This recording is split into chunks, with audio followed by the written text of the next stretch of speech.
Hello friends, welcome to विश्वा study point. विश्वा study point में आपका स्वागत है।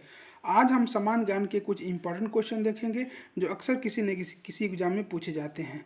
तो आइए चलिए स्टार्ट करते हैं। स्टार्ट करने से पहले अगर यह वीडियो आपको अच्छा लगे, इसके क्वेश्चन आपको अच्छे लगे तो प्लीज़ लाइक एंड सब्सक्राइब। तो आइए चलिए स्टार्ट करते हैं। पहला क्वेश्चन है, राष्ट्रीय राष्ट्रगान को पहली बार कब गाया गया था? इसके ऑप्शन है 1947 में, 1911 में, 1950 में, 1951 में। तो राष्ट्रीय राष्ट्रगान को सबसे प्रथम 1911 ईस्वी में गाया गया था। तो इसका आंसर हो जाएगा आपका बी पार्ट 1911। अगला क्वेश्चन है, जनसंख्या के अध्ययन को क्या कहते हैं? मानचित्र कला, मानव विज्ञान, जनसांख्यिकी और जीवनी। तो जो जनसंख्या के अध्ययन को हम कहते हैं जनसांख्यिकी, या इसको इंग्लिश में डेमोग्राफी कहते हैं। तो इसका आंसर हो जाएगा आपका सी पार्ट डेमोग्राफ या जनसांख्यिकी।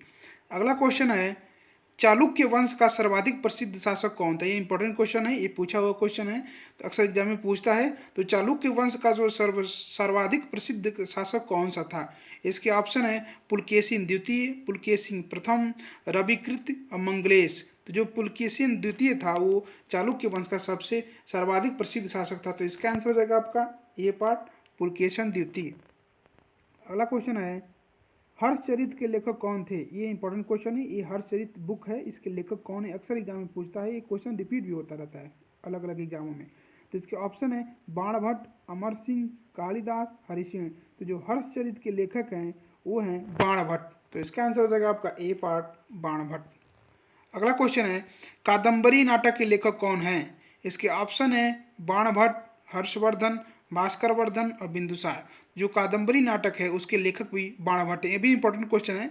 बाणभट्ट की दो पुस्तकें बहुत महत्वपूर्ण हैं। पहली है हर्षचरित जो ऊपर था, और दूसरी है कादम्बरी नाटक। ये इसके भी लेखक बाणभट्ट हैं। तो इसका आंसर हो जाएगा आपका ए पार्ट बाणभट्ट। ये नीचे नीचे लिखा है कि कादम्बरी नाटक के लेखक बाणभट्ट हैं, और बाणभट्ट हर्षवर्धन के दरबारी कवि थे। जो हर्षवर्धन थे राजा, उनके ये दरबारी कवि थे बाणभट्ट। ये भी क्वेश्चन पूछ देता है कि बाणभट्ट जो थे किस राजा के दरबारी कवि थे। तो इसका भी आंसर यहाँ पर दिया हुआ है, इसको भी याद कर लेंगे क्योंकि ये भी क्वेश्चन पूछता है। तो इसके हर्षवर्धन के दरबारी कवि थे बाणभट्ट, और इन्होंने हर्षचरित्र और कादम्बरी इनकी प्रमुख कृतियाँ हैं। तो इसका आंसर हो गया आपका ए पार्ट बाणभट्ट। अगला क्वेश्चन है, नालंदा विश्वविद्यालय को किसने जलाया था? जो नालंदा विश्वविद्यालय था, विश्वविख्यात बहुत पुराना विश्वविद्यालय था बिहार में, उसको सबसे पहले किसने जलाया था? तो ऑप्शन है अलाउद्दीन खिलजी, मोहम्मद बिन तुगलक, मोहम्मद बिन बख्तियार और मोहम्मद बिन कासिम। तो नालंदा विश्वविद्यालय को जलाया था वो था मोहम्मद बिन बख्तियार खिलजी। इसका आंसर हो जाएगा आपका सी पार्ट मोहम्मद बिन बख्तियार। अगला क्वेश्चन है, खजुराहो मंदिर का निर्माण किसने करवाया था? ये भी वेरी वेरी इंपॉर्टेंट क्वेश्चन है। अक्सर एग्जाम में पूछता है कि खजुराहो मंदिर जो है मध्य प्रदेश में, उसको किसने बनवाया था? तो किस राजा ने बनवाया था? होलकर ने, सिंधिया ने, बुंदेला राजपूत ने और चंदेल राजपूत ने। तो खजुराहो मंदिर को चंदेल राजपूत थे, उन्होंने बनाया था। तो इसका आंसर हो जाएगा आपका डी पार्ट चंदेल राजपूत। अगला क्वेश्चन है, प्रसिद्ध दिलवाड़ा का जैन मंदिर कहाँ स्थित है? ये वेरी वेरी इंपॉर्टेंट क्वेश्चन है। अक्सर किसी एग्जाम में पूछता रहता है, ये रिपीट भी होता रहता है, तो इसको याद रखेंगे। बहुत इंपॉर्टेंट क्वेश्चन है। जो प्रसिद्ध दिलवाड़ा का जैन मंदिर है ये किस राज्य में स्थित है? ये कभी कभी पूछता है कि कहाँ पर स्थित है। तो पहले इसका देख लेते हैं। ऑप्शन है इसके राजस्थान में, उत्तर प्रदेश में, मध्य प्रदेश में और महाराष्ट्र में। तो जो प्रसिद्ध दिलवाड़ा का जैन मंदिर है वो राजस्थान में स्थित है। तो पहले इसका आंसर हो जाएगा आपका ए पार्ट राजस्थान। बट ये राजस्थान में पूछता है कि कहाँ स्थित है, तो माउंट आबू नगर में स्थित है ये राजस्थान के। तो वो भी कभी कभी पूछ देता है, तो उसको भी याद रखेंगे। इसका आंसर हो गया आपका राजस्थान ए पार्ट। अगला क्वेश्चन है, किस चोल राजा ने श्रीलंका पर कब्जा किया था? वो कौन से इंडियन राजा था जिसने श्रीलंका पर कब्जा किया था? तो इसके ऑप्शन है आदित्य प्रथम, राजराज प्रथम, राजेंद्र और विजयालय। तो इसकी जो आंसर है वो होगा राजराज प्रथम जो थे जिसने श्रीलंका पर विजय प्राप्त किया था। तो इसके आंसर हो जाएगा आपका बी पार्ट राजराज प्रथम।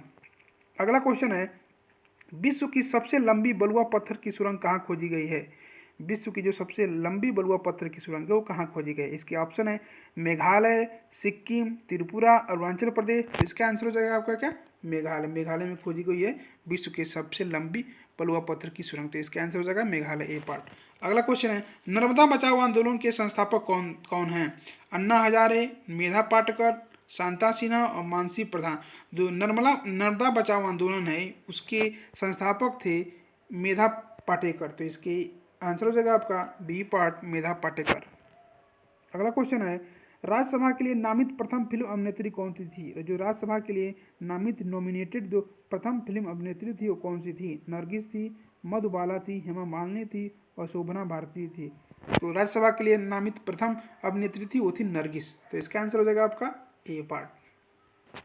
अगला क्वेश्चन है, सलीम अली कौन थे? एक विश्वविख्यात उर्दू कवि, एक विश्वविख्यात पक्षी विज्ञानी, एक विश्वविख्यात गायक गजल और उपरोक्त में से कोई नहीं। तो जो सलीम अली थे वो थे एक विश्वविख्यात पक्षी वैज्ञानिक, इसलिए इसके आंसर हो जाएगा आपका बी पार्ट, सलीम अली। एक सलीम अली पार्क भी है जो कि जम्मू एंड कश्मीर में है। तो ये थे विश्वविख्यात पक्षी वैज्ञानिक थे। तो इसका आंसर हो गया बी पार्ट आपका। अगला क्वेश्चन है, सियाचिन जाने वाले प्रथम भारतीय प्रधानमंत्री कौन थे? जो सबसे पहले प्रधानमंत्री जो सियाचिन गए थे, सियाचिन ग्लेशियर जो कि जम्मू एंड कश्मीर में है, उसमें कौन गए थे? राजीव गांधी, इंद्र कुमार गुजराल, डॉक्टर मनमोहन सिंह और नरेंद्र मोदी। तो इसका आंसर हो जाएगा आपका C part, doctor Manmohan Singh जो गए थे, पहले प्रधानमंत्री थे वो सियाचिन गए थे। उसके बाद तो नरेंद्र मोदी भी गए थे। इसका अगला क्वेश्चन है, सबसे कम उम्र के व्यक्ति माउंट आबू एवरेस्ट पर चढ़ने वाले कौन थे? जो सबसे कम व्यक्ति का जो व्यक्ति था वो कौन माउंट एवरेस्ट पर चढ़ा था? तो इसका ऑप्शन है फू दोरजी, बछेंद्री पाल, डिकी डोलमा और संतोष यादव। तो इसका जो आंसर है वो थे डिकी डोलमा। डिकी डोलमा जो थे वो सबसे कम उम्र के व्यक्ति थे जो माउंट एवरेस्ट पर चढ़े थे। तो इसका आंसर हो जाएगा आपका सी पार्ट, डिकी डोलमा।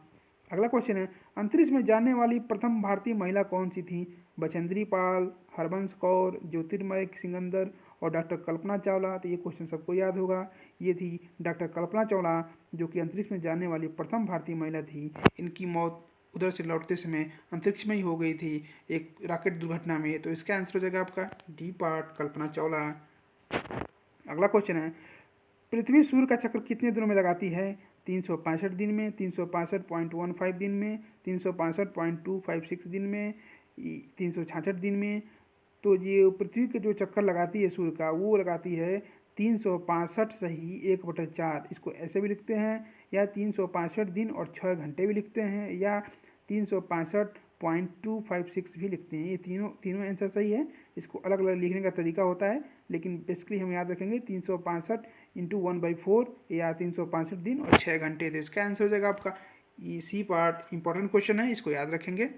अगला क्वेश्चन है, चंद्रमा का प्रकाश पृथ्वी तक पहुंचने में कितना समय लगता है, कितना समय लेता है? तो ये वेरी वेरी इंपॉर्टेंट क्वेश्चन है, अक्सर एग्जाम में पूछता है। तो 1 सेकेंड, 1.2 सेकेंड, 1.3 सेकेंड, 1.5 सेकेंड। तो इसको याद रखेंगे। जो चंद्रमा का प्रकाश है पृथ्वी तक पहुंचने में 1.3 सेकेंड का टाइम लेता है। तो इसका आंसर हो जाएगा आपका सी पार्ट, 1.3। चंद्रमा का प्रकाश, सूर्य का प्रकाश नहीं पूछ रहा है, चंद्रमा का प्रकाश पूछ रहा है, इसलिए 1.3 होगा। बिंदुसार का पुत्र कौन था? अशोक, चंद्रगुप्त, बिंबसार और अजातशत्रु। जो बिंदुसार थे उनके पुत्र का नाम अशोक था, अशोक मौर्य। तो इसका आंसर हो जाएगा आपका ए पार्ट, अशोक। चंद्रगुप्त मौर्य का पुत्र कौन था? चंद्रगुप्त मौर्य का पुत्र कौन था? बिंदुसार, चंद्रगुप्त द्वितीय, अशोक और बिंबिसार। तो जो चंद्रगुप्त मौर्य का पुत्र था वो था बिंदुसार। इसका आंसर हो जाएगा आपका ए पार्ट, बिंदुसार। अगला क्वेश्चन है, कलिंग का युद्ध किस वर्ष में हुआ था? ये वेरी वेरी इंपॉर्टेंट क्वेश्चन है। कलिंग का युद्ध बहुत फेमस युद्ध है जो अशोक ने लड़ा था। इसमें बहुत लाखों लोग मारे गए थे। उसके बाद ही अशोक ने युद्ध करना छोड़कर बौद्ध धर्म अपना लिया था। तो ये वेरी वेरी इंपॉर्टेंट क्वेश्चन है। वो पूछ रहा है कि किस सन में हुआ था? 281 ईस्वी पूर्व में, 261 ईस्वी पूर्व में, 263 ईस्वी पूर्व में, 231 ईस्वी पूर्व में और 240 ईस्वी पूर्व में। जो कलिंग का युद्ध था वो 261 ईस्वी पूर्व में हुआ था। तो इसका आंसर हो जाएगा आपका ए पार्ट, 261। देवनाम प्रिय या देवताओं का प्रिय या देवों का प्रिय प्यारा के नाम से कौन विख्यात था? चंद्रगुप्त मौर्य, अशोक मौर्य, चंद्रगुप्त और हर्षवर्धन। तो ये थे अशोक मौर्य जो थे वो देवना प्रिय या देवों के प्यारा के नाम से प्रसिद्ध थे। तो इसका आंसर हो जाएगा आपका बी पार्ट, अशोक मौर्य। अशोक मौर्य साम्राज्य की स्थापना, ये भी पूछता है क्वेश्चन, ये कुछ नोट्स हैं कि मौर्य साम्राज्य की स्थापना किसने की थी? चंद्रगुप्त मौर्य ने की थी। ये पूछता है क्वेश्चन, तो याद रखेंगे चंद्रगुप्त मौर्य ने की थी। और चंद्रगुप्त मौर्य ने ही नंद साम्राज्य को उखाड़ फेंका था। और बिंदुसार चंद्रगुप्त मौर्य के पुत्र थे और अशोक बिंदुसार का उत्तराधिकारी था। मतलब कि चंद्रगुप्त मौर्य के पुत्र बिंदुसार थे और बिंदुसार के पुत्र अशोक थे। तो इसका ये याद रखेंगे, फैक्ट्स हैं। अगला क्वेश्चन है, भारत के किस राज्य में विश्व का सबसे बड़ा सौर संयंत्र स्थित है? भारत के किस राज्य में सबसे बड़ा सौर संयंत्र सोलर सिस्टम का संयंत्र है जो सौर ऊर्जा से बिजली उत्पन्न करता है? इसके ऑप्शन है उड़ीसा, मध्य प्रदेश, राजस्थान, कर्नाटक और तमिलनाडु। तो ये आपका आंसर हो जाएगा ई पार्ट, तमिलनाडु। तमिलनाडु राज्य में विश्व का सबसे बड़ा सौर संयंत्र है।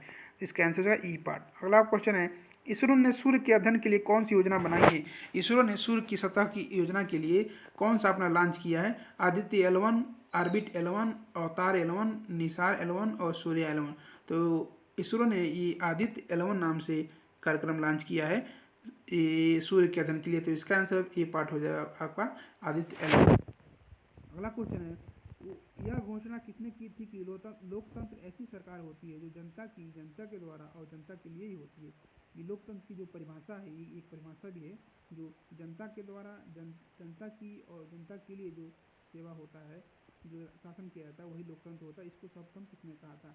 जॉर्ज वाशिंगटन ने, विंस्टन चर्चिल ने, अब्राहम लिंकन ने, थियोडोर रूजवेल्ट ने। तो इसको कहा था अब्राहम लिंकन, जो बहुत ही फेमस राष्ट्रपति थे अमेरिका के, उन्होंने कहा था। इसका आंसर हो जाएगा आपका सी पार्ट, अब्राहम लिंकन। अगला क्वेश्चन है, नॉर्मन बोरलाग किस देश के थे? ये वेरी इंपॉर्टेंट क्वेश्चन है, इससे 2-3 क्वेश्चन बनते हैं, इसको हम आपको बताएंगे। सबसे पहले तो यहाँ पूछ रहे हैं नॉर्मन बोरलाग थे किस देश के थे? ऑस्ट्रेलिया के थे, न्यूजीलैंड के थे, यूएसए के थे, मैक्सिको के थे? जो नॉर्मन बोरलाग जो वैज्ञानिक थे, कृषि वैज्ञानिक थे एक, ये थे यूएसए के। तो इसका आंसर हो जाएगा आपका सी पार्ट, यूएसए। यहाँ दिया है फैक्ट्स की नॉर्मन बोरलाग यूएसए देश के थे, अमेरिका के थे और 1960 के दशक में कृषि क्षेत्र की काया पलट कर देने वाले वैज्ञानिक नॉर्मन बोरलाग को कृषि क्षेत्र में असाधारण क्रांति के लिए 1970 इसका नोबेल शांति पुरस्कार भी मिला था। इनको 1970 में शांति का नोबेल पुरस्कार भी दिया गया था इस अच्छे कृषि के क्षेत्र में असाधारण क्रांति के लिए। उन्होंने खेती के क्षेत्र में अभूतपूर्व काम किए, जिसे उन्हें हरित क्रांति के नाम से जाना जाता है। ये भी पूछता है कि विश्व में हरित क्रांति के जन्मदाता कौन थे? तो इसका आंसर हो जाएगा आपका नॉर्मन बोरलाग। ये याद रखेंगे, इसको इन्होंने हरित क्रांति किया था। वैसे जिस विश्व में नॉर्मन बोरलाग थे, वैसे क्वेश्चन ये पूछता है कि भारत में हरित क्रांति का जनक किसे कहा जाता है, या हरित क्रांति के जनक कौन थे? तो इसका ऑप्शन है विक्रम साराभाई, डॉक्टर M.S. स्वामीनाथन, कैलाश सत्यार्थी और नॉर्मन बोरलाग। तो जो विश्व के हरित क्रांति के जन्मदाता थे वो थे क्यों? नॉर्मन बोरलाग, याद रखेंगे। और जो भारत में हरित क्रांति के जन्मदाता थे वो थे डॉक्टर M.S. स्वामीनाथन। तो इसको याद रखेंगे, वेरी इंपॉर्टेंट क्वेश्चन है। देखिए इसको मैं स्टार लगा देता हूँ, आपको डबल स्टार लगा देता हूँ। ये वेरी इंपॉर्टेंट क्वेश्चन अक्सर किसी भी एग्जाम में पूछता हूँ, छोटे से छोटा लेकर बड़े से बड़े एग्जाम में पूछता हूँ। ये BTC, DLED, ये सब में पूछता है। ये टेट, सुपर टेट, हर एग्जाम में किसी न किसी वनडे एग्जाम में पूछता ही है। तो भारत में हरित क्रांति के जनक कौन थे? Doctor S.M. स्वामीनाथन। दोनों क्वेश्चन याद रखेंगे। और पूरे विश्व में जो हरित क्रांति के जन्मदाता थे वो कौन थे? ये थे नॉर्मन बोरलाग। तो याद रखेंगे, इसका आंसर हो गया आपका पार्ट। अगला क्वेश्चन है, ये देखिए यहाँ पे लिखा है एक साथ जो विक्रम साराभाई थे उनको क्या कहा जाता है? विक्रम साराभाई को father of the Indian space program कहा जाता है। ये भी वेरी इंपॉर्टेंट क्वेश्चन है, याद रखेंगे। किसे कहा जाता है father of Indian space program? जो डॉक्टर विक्रम साराभाई थे उन्हें कहा जाता है father of the Indian space program. ये भी इंपॉर्टेंट क्वेश्चन है, याद रखेंगे। इसे वर्ष 1966 में शुरू किया था और यह नॉर्मन बोरलाग के दिमाग की उपज थी। भारत में इसे डॉक्टर S.M. स्वामीनाथन ने सफल बनाया था। ये उसके बारे में था। Doctor S.M. स्वामीनाथन को भारत में हरित क्रांति का जनक कहा जाता है। हरित क्रांति शब्द को विलियम गिडे ने गढ़ा था। अच्छा, ये भी वेरी इंपॉर्टेंट क्वेश्चन, याद रखेंगे इसको। ये पूछता है, जरूर पूछता है, इसीलिए मैंने दिया हुआ यहाँ पर कि हरित क्रांति जो शब्द है उसको सबसे पहले किसने बोला था, किसने गढ़ा था? तो वो थे विलियम गिडे, याद रखेंगे, विलियम गिडे। हरित क्रांति की उपलब्धियां मेन रूप से अनाज उत्पादन, खासकर गेहूं के पैदावार में वृद्धि से था। कभी कभी भी पूछ देता है कि हरित क्रांति की जो मेन फोकस था वो किस पर था? तो खाद्यान्न उत्पादन में था, उसमें भी गेहूं की वृद्धि में, गेहूं की पैदावार बढ़ाने में ज़्यादा था। तो इसको फैक्ट सब याद रखेंगे। अगला क्वेश्चन है, भारत रत्न से सम्मानित प्रथम गैर भारतीय कौन है? Martin Luther King, Zubin Mehta, Mother Teresa और खान अब्दुल गफ्फार खान। ये थे मदर टेरेसा जो थी वो प्रथम गैर भारतीय भारत रत्न से सम्मानित व्यक्ति थी। तो इसका आंसर हो जाएगा सी पार्ट। अगला क्वेश्चन है, भारत का राष्ट्रपति बनने से पहले भारत रत्न का अवार्ड किसे मिल गया था? वो कौन से थे जो भारत के राष्ट्रपति बनने से पहले ही उनको भारत रत्न का अवार्ड मिल गया था? Doctor Zakir Hussain, doctor Rajendra Prasad, doctor S Radhakrishnan और डॉक्टर वी गिरी। तो इसका आंसर हो जाएगा आपका क्या? सी पर डॉक्टर एस राधाकृष्णन। जो डॉक्टर एस राधाकृष्णन थे उनको राष्ट्रपति बनने से पहले ही भारत रत्न मिल गया था। तो इसका आंसर हो जाएगा सी पार्ट, याद रखेंगे। पहला भारतीय कमांडर इन चीफ कौन था? पहला भारतीय कमांडर इन चीफ या स्वतंत्र भारत के प्रथम कमांडर इन चीफ कौन थे? जनरल के एस थिमैया, जनरल के एम करियप्पा, HSJF मानेकशॉ, इनमें से कोई नहीं। तो ये सबको वेरी वेरी इंपॉर्टेंट क्वेश्चन है, अक्सर एग्जाम में पूछता है। जो भारत के प्रथम कमांडर इन चीफ, स्वतंत्र भारत के प्रथम कमांडर इन चीफ थे वो थे जनरल KM करियप्पा। इसको याद रखेंगे। इसका आंसर हो जाएगा आपका बी पर जनरल KM करियप्पा। किस गैर संसद सदस्य को संसद को संबोधित करने का अधिकार है? मतलब कि कौन सा ऐसा व्यक्ति है जो संसद का सदस्य नहीं है लेकिन संसद को संबोधित कर सकता है? भारत के महान न्यायवादी को, भारत के मुख्य चुनाव आयुक्त को, भारत के मुख्य न्यायाधीश को, राष्ट्रीय सुरक्षा सलाहकार को। तो जो भारत के महान न्यायवादी जो होते हैं, अटॉर्नी जनरल ऑफ इंडिया होते हैं, उनको इंग्लिश में बोलते हैं अटॉर्नी जनरल ऑफ इंडिया, उनको अधिकार होता है कि वो संसद के सदस्य न होते हुए भी संसद को संबोधित कर सकते हैं। तो इसका आंसर हो जाएगा आपका ए पार्ट। अगला और लास्ट क्वेश्चन है आज का, 32वां क्वेश्चन है। सबसे ज्यादा कोयला उत्पादन के लिए दो राज्य कौन से हैं? झारखंड तथा उड़ीसा, झारखंड तथा छत्तीसगढ़, छत्तीसगढ़ तथा मध्य प्रदेश, मध्य प्रदेश तथा आंध्र प्रदेश। तो ये एक तो झारखंड होता है, सबको मालूम होता है कि सबसे ज्यादा कोयला झारखंड में होता है, और दूसरे नंबर पर आता है जो छत्तीसगढ़ आता है। तो इसका आंसर क्या हो जाएगा आपका? जाहिर सी बात है इसका बी पार्ट आंसर हो जाएगा, बी पार्ट झारखंड तथा छत्तीसगढ़, इसका आंसर हो गया। तो आज के लिए इतना ही, 32 क्वेश्चन हो गया आपका। अब देखते हैं कि जो कल मैंने क्वेश्चन पूछा था उसका आंसर क्या होगा, उसका पूछते हैं, उसके बाद आज का क्वेश्चन पूछेंगे। वो कल का जो क्वेश्चन था ये था, किस भारतीय राज्य की राजभाषा अंग्रेजी है? ये इंपॉर्टेंट क्वेश्चन है। भारत में एक ऐसा राज्य भी है जहाँ की राजभाषा इंग्लिश है, कौन सा था? तो इसका ऑप्शन थे नागालैंड, त्रिपुरा, असम और मणिपुर। तो इसका आंसर हो जाएगा आपका नागालैंड। जो नागालैंड स्टेट है उसका जो राष्ट्रीय भाषा है, राजभाषा है, वो है अंग्रेजी। तो इसका आंसर हो गया ए पार्ट, देखिए दिया हुआ है यहाँ पर। और आज का प्रश्न है, ये भी इंपॉर्टेंट क्वेश्चन है, अक्सर एग्जाम में पूछा जाता है कि विश्व का पहला कृत्रिम उपग्रह आर्टिफिशियल सैटेलाइट था, वो छोड़ा गया था, किसने छोड़ा था? सोवियत यूनियन द्वारा, अमेरिका द्वारा, फ्रांस द्वारा और जर्मनी द्वारा। इन चारों में से आपको बताना है कि इसका आंसर क्या होगा। इसका आंसर आपको कमेंट बॉक्स में देनी है, देखना कितने लोग इसका सही आंसर देते हैं। ये इंपॉर्टेंट क्वेश्चन है, अगले वीडियो में मैं इसका आंसर बताऊंगा। तो आज के लिए इतना ही। Thanks for watching my video, thank you so much. Please like, subscribe and share my channel. इससे हम लोग को मोटिवेशन मिलेगा, हम और अच्छे से अच्छे वीडियो लाएंगे। तो थैंक यू सो मच।